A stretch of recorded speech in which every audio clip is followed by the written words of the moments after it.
by Chasing the Rainbows with your host, Bernice Quisenberry. This week's episode is called Dark Cloud and Splattering Paint, and it's with Bree and B. Hey, Bree. Hello. Thank you so much for coming Of back. course. Yes. So I am a little sick, guys, battling a cold, so just bear with me with the way that my voice sounds. But this segment is going to address, the feelings that us fellow survivors can have or have had, towards when we are returning to society and everyday life, and, just feeling like we're like the gloom and doom, like I did feel when I was returning, because, society doesn't allow us the proper amount of time to take for grieving. We get a couple days and then we have to return. So, of course, I feel like I'm splattering all over the place. The loss of my baby is going to consume my, every day and my mind and just everything. And so that's what we're talking about today. Yep. I think it's important to talk about this because it's true. It's all consuming. And I love the idea of paint splatter because it just gets everywhere. And that's how our grief is. And it just splatters everywhere. It does. And it touches everything in our lives. Yep. And so, and then also I had those feelings, like I said, like walking into a room that I was that dark cloud, like everybody was trying to avoid me or, looking at me or didn't know what to say to me after going through this event. And just want everybody to know that you are seen and heard and validated because we're all here and we're telling you that we're right there with you and we get it. Yeah. And I think, you feel like that dark cloud and all you want to do is talk about your baby, right? Because, people are looking at you and like you're the dark cloud but you want to talk about them but they don't know what to say. So they don't talk about it, which for me made me feel even more isolated and alone. Yeah, absolutely. 100%. And I think too, it's natural. Like if our baby was there presently or we were still pregnant, people would want to talk about it and be excited. And it's like, now that they're not, like, I still want to have those moments and still talk about my baby and honor them in a different way. Yeah. And I think like our society, like trying to wrap their head around that or like getting to that point. Yeah. I hope someday it changes. And maybe by us opening this dialogue, it will. Yeah, I hope so. And it make it more common to talk about it. Because I think that's the problem is it's kind of taboo. Yeah, and awkward for people. And awkward, yeah. So let's talk about it more so it's less awkward. Right. Yeah, and I love that, Brie. You're so right. And like you said, like we want to talk about baby. We want people to ask us about our baby, and about like how we're truly doing. But also like I also wanted to know that I had safe spaces to go to. Like I had people that I could turn to that I could talk about it, like especially in public settings or if I was at a baby shower. Like I keep envisioning like when I'm thinking about this, like being at a baby shower, like or in a space where not even a baby shower, because that would be really triggering for me, but just like even with the holidays coming up, like being able to be in a room with people who care about me and just like being able to talk about Brooke. Yeah. And say her name. Yes. Brooke, like just even having somebody have those words formed on their lips. Yes. Really means a lot. And to have a safe space like you were talking about and safe people to be around. Yes. To almost give you permission to be yourself and to feel the feels and not have to put on this facade that everything's okay. Absolutely. And I think it's the fakeness. And I know we talked about that in our last episode, and it is really that. And it's that, like I said at the beginning, like that being like heard, seen, validated for our feelings, because we do that in our support groups and stuff like that and like, daily basis. But outside of that, like in those like safe spaces, I almost felt like people did not do that for me. Like they didn't know what healthy grieving looked like or, wanted the awkward conversations around baby loss. And so it was like they just wanted to avoid and like step away and make me feel even worse. When it's such a unique type of grief, I think that it's foreign to a lot of people. Yeah. So, other people are moving forward and you're like 20 miles back struggling because you're still consumed physically, mentally, emotionally, your body's changing, all these things are happening and like hormones. Like all these people are so far ahead of you looking back, like reaching back to you, like, come on,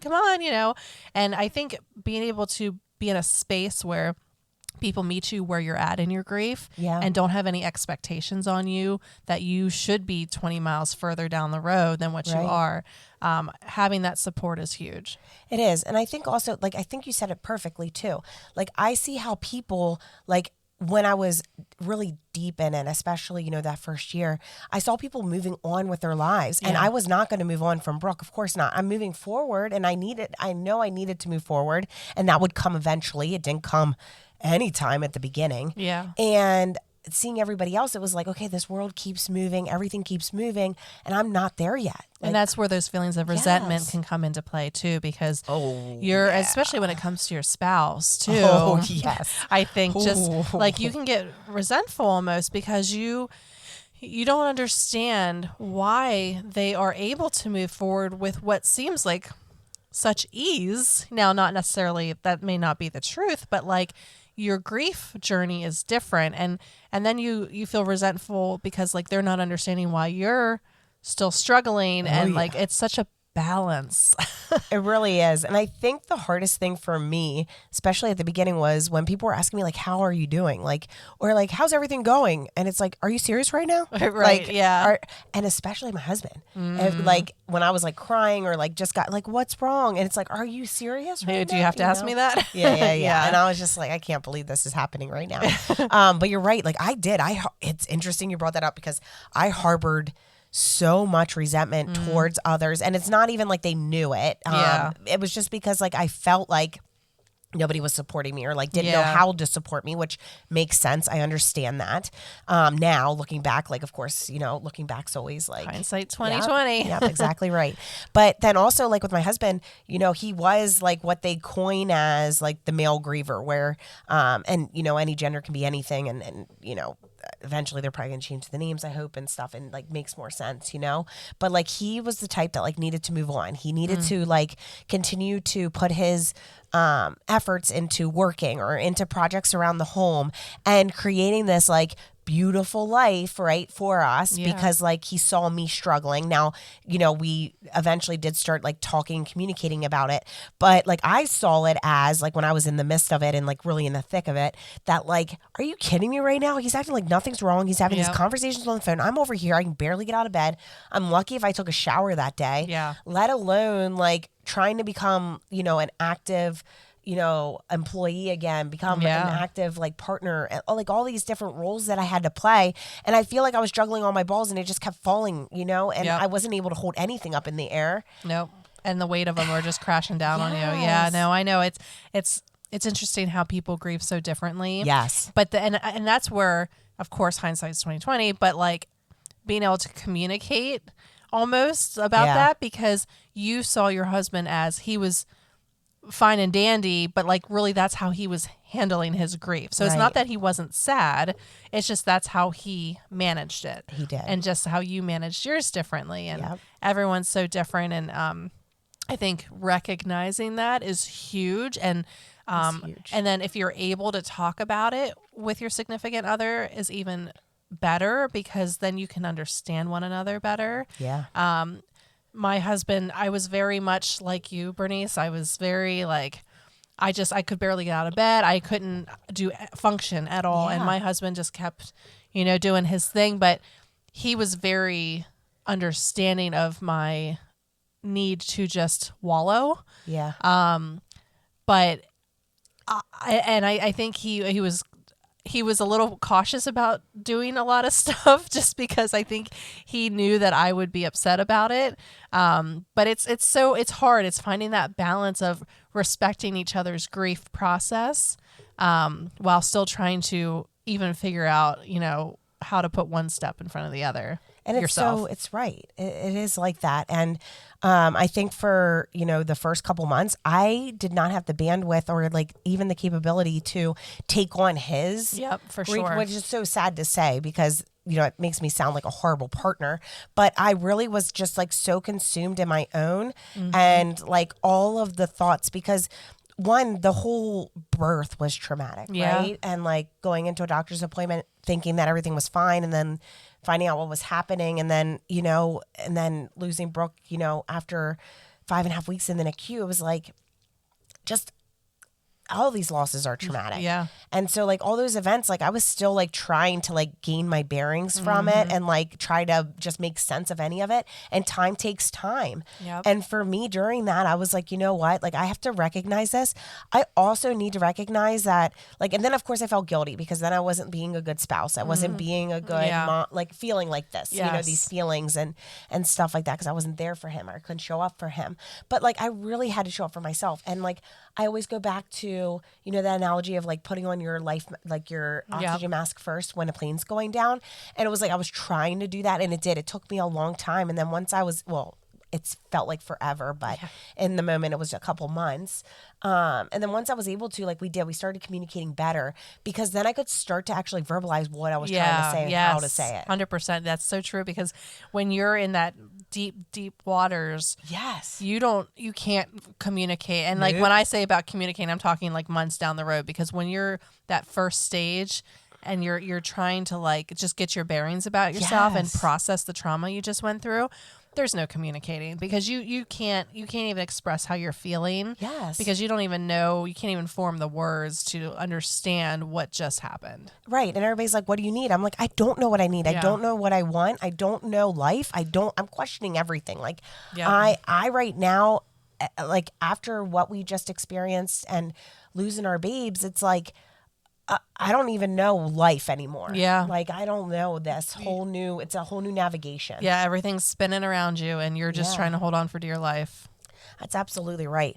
And I think like what's even worse was, you know, from that experience and in those first couple months, especially, was that isolation and alienating myself even more from people because I didn't know what to say or how to say it. And I loved when people would come up to me and ask me or just be a listening ear and say, listen, like I'm here and like actually go out of their way or like close my office door and talk to me and like allow me that space to share because that would then not make me feel this way. But then it was like, I felt like, you know, I was doing that just by myself because I couldn't say anything. Well, and even, you know, with those that are closest to you, you feel isolated because they, if they're not talking about the baby or giving you that safe space, or even if they are, like you still, it's such a, like I said, a unique grief that it's really challenging to come up with the words to express how you're feeling. And then you really just want people to come in and say, like, truly, how are you doing? Or, like, talk about your baby or say their name or whatever it is.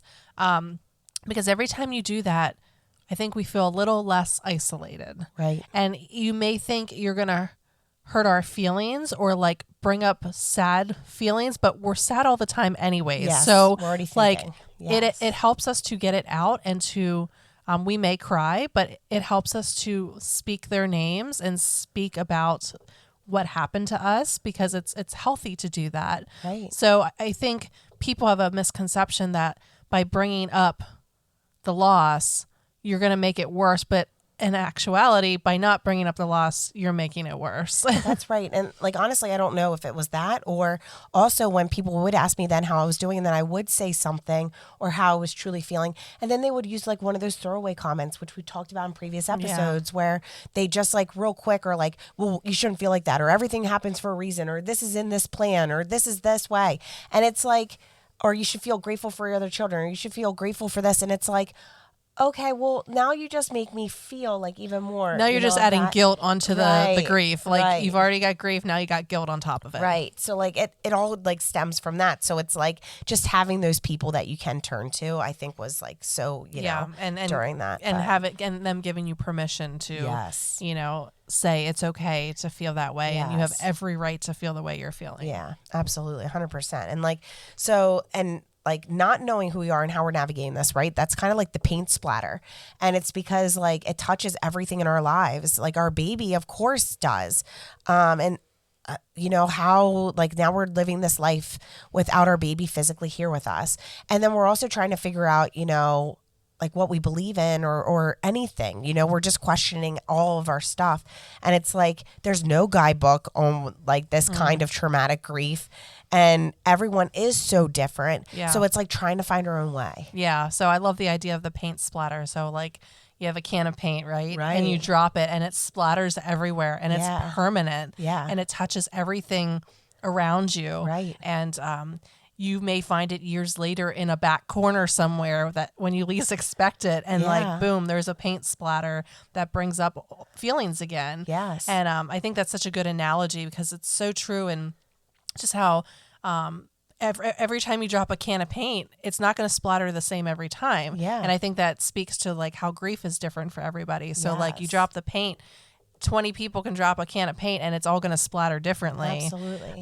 So I think that's a beautiful way to kind of put a picture to how grief is, and how traumatic grief is, and how the paint just covers It does. every aspect of your life, not just like goes over top of and covers. Yes, it's not covers permanently. Like it's transparent. It's like it covers it, and Yes. it's you peel it off like it, but it's there. You Yep, know what I it's mean? always there. It's always Yep. going to be there, and I think that's a really cool way to look at it. Yeah, really, and that's just it does, and it only like we're only given, like I said, that couple of days to grieve, like how our society kind of looks at grief here in America, and it's not a long enough time to process and work through what we have to get us to a point that I'm not feeling like then I am splattering this paint all over people or all over my workplace or all over the grocery Or store. you can't focus on anything but the paint. Exactly Yeah, right. like you're not just standing in a room and seeing paint everywhere. Like you're Exactly. able to Covered like in look. it. Yeah. Like you recognize the paint's there,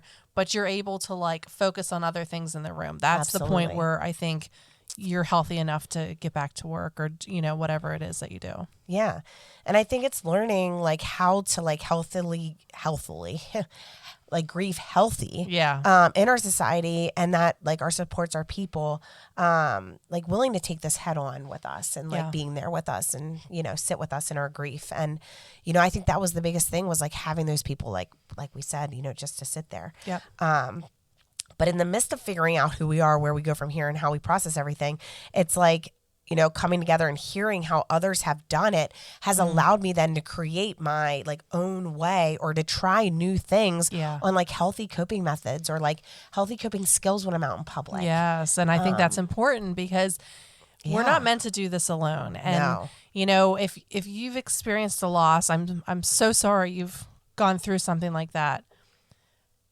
I think it's equally, it's very important then to come alongside others and help them through the grief, because, you remember early on how horrible it was, and you don't even know where to turn, what to do, where to look, what to say. Yeah. But to How have to start somebody speak life into you and just say like, this won't be forever. You won't always feel this awful. Here are some things that helped me along the way. You could try those. You could try adapt them to new ways that, work for you. So I think that's really important to, it just opens the conversation. And then that person knows they have somebody who understands them, because honestly, that's half the battle. Like just to have somebody come over and say, this is what happened to me. I truly understand how you're feeling right now. It's like this weight lifted off your shoulders. Like somebody understands. Gets me. Yes. But I think it's also like huge to point out that it's not just that, but it's like, okay, now that they're years away from their loss, like they actually are living a life, because I never thought this in the midst of it, that they're living a life that they would love again. Yeah. And I never thought I would get to a point that I would find joy or love in life again. And so I could actually see then, okay, survivors that are away from their grief, like they processed it, they worked through it, they did this. And not that like they're ever gonna, like when I'm saying work through, I mean like, to where they are like moving forward. It's not that like they're ever gonna forget about their baby or anything like that, but it's like they got to a place now that they grew like over their grief, right? Like through and here they are now that they're bigger than their grief, but yet they learn to live with, missing their baby, but they're living a life that they still do love and enjoy. And that was the big thing for me. They can walk into a room and they can see all the beautiful things again and feel the sunshine. And, there's still paint covering things, but that's not the focus anymore. That's not where the eye draws to immediately. So like I have a paint splatter right now. So like, tucked behind a corner somewhere is the date, which is tomorrow for me. And that is 10 years since we found out Landon passed away. Yeah. So like, it's been 10 years and like, I don't walk into, a room and see the paint everywhere, but like, I'm kind of focused in the corner right now on this little splatter of paint. That is the date that we lost Landon, and that's tomorrow for me. And like, so I think recognizing too that it's still going to be, you're going to have challenging days. Dates are hard for me, as I'm sure they are for a lot of people.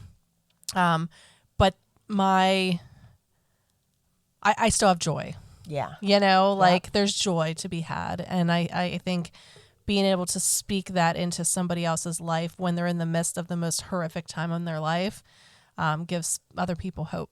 Right. No, and you're so right, because for me it was, Tuesdays at a specific time, and then it was also, in spring, like it was like that time of year, like all of those things, and like it all hits different every year, and dates and holidays, right? Yep. And I know we spoke about this, but it's like the lead up sometimes can be worse than the actual day itself. And then also it could also be the aftermath, that emotional hangover from the lead up, and then realizing that the day wasn't that hard, but then afterwards it's worse, or like it just depends on how it hits that year. But it's always, it's interesting to see how the pain is and like what's going to happen. Yeah. And it varies year to year. It does. Sometimes I think like with Landon right before the holidays hits me a little bit different than Emma, which was right after the holidays. 'Cause leading up to the holidays, you're busy. Right. And you got a million other things going on. So it doesn't maybe quite hit me as hard 'cause I'm so busy. Right. But then Emma is right after the holidays in January. And there's nothing there. And it's like, I'm just sitting with remembering everything that happened. And, so, and every year is a little bit different. Yes. And that's okay. Right. It doesn't mean like, because I'm, if I don't cry tomorrow, it doesn't mean I don't miss Landon. Right. It just means that like, I'm okay. I'm missing my boy. Yeah. But, I've worked through, I've had 10 years to work through a lot of grief. And, like I said, there's joy on the other side of it. And I think too, especially in the beginning, I felt so out of control because of, the trauma, right? And you have no control over the situation during that time. So I want to try to control whatever I can in my life. And so like over holidays, I tried to prepare myself as best I could. So I didn't feel that out of control again, or like due dates or anniversaries and things like that. And because like I would just feel better with the lead up and doing it that way. But in all honesty, especially that hindsight, looking back, I really like, besides having a safe route with my husband and things like that for these days, it was like sometimes the lead up was a lot worse. Oh, 100%. I would totally agree with you, because you're thinking about, okay, this time next week, this time 2 days. Like I 100% think the lead up is worse, because the wheels are turning and you're like constantly thinking about what that date is, what that date is. And then the date happens and it's, I don't know. Yeah. I definitely think the lead up is for sure worse. I know. You're right. And, I think, just to end this kind of, on this note, it's that, and I think it was you, Bree, or another survivor, when I was feeling like this doom and gloom and like the paint was splattering everywhere and I couldn't control it, of course, and it was all over like every aspect of my life. I was like, what's a really good reminder is that this will not last forever. Yes, correct. And, I'm not always going to be that person. Yep. But the person that I was authentic and genuine, and I was showing up how I was. Yeah. And the people that loved me embraced me for who I was. And I think that's the most important thing, is because those are the people now I hold closer in my life. Yeah. And because they're the ones that got me and got my situation, and also were truly there for me. Allowed you to be who you were in that moment and what you needed in that moment. Absolutely. And I think that's just so important to remember, because like as, time passes and as we have more time to be with our grief and to sit with it and to process and go, in any direction we need to. It's just really good to be reminded of that and to allow ourselves that grace and that kindness that we deserve because we give it to so many others willingly on any given day. Yeah, and I think that's a good note to end on, is that it won't last forever. This horrific, like gut-wrenching pain will not last forever. Yes. There's light at the other side. There really is. And, we understand, we're here. Every situation, every person is different, but we are always here for you guys who are tuning in and listening. So like we mentioned, we have daily support services. We are going to have our support group on Christmas Eve at 9 a.m. Eastern Standard Time and on Christmas Day at 9 a.m. Eastern Standard Time. So please jump on if anybody needs the support out there. But we do meet daily. We have mentorships. We have an online survivor community through Facebook on a private page. We have various things that we try to do to support one another and to get us all together to rally around one another, because that's what we need during this time, right? Yep. Find your tribe. That's right. That's right. So I can't imagine, we don't want any survivor to ever feel alone and isolated. But we need to have each other, to help us paint our canvases all together. Yep. I agree. So, yeah. So we're always with you guys. Please follow and subscribe to our channel so we can reach as many fellow survivors as we can. And also tune in next Wednesday for our upcoming episode.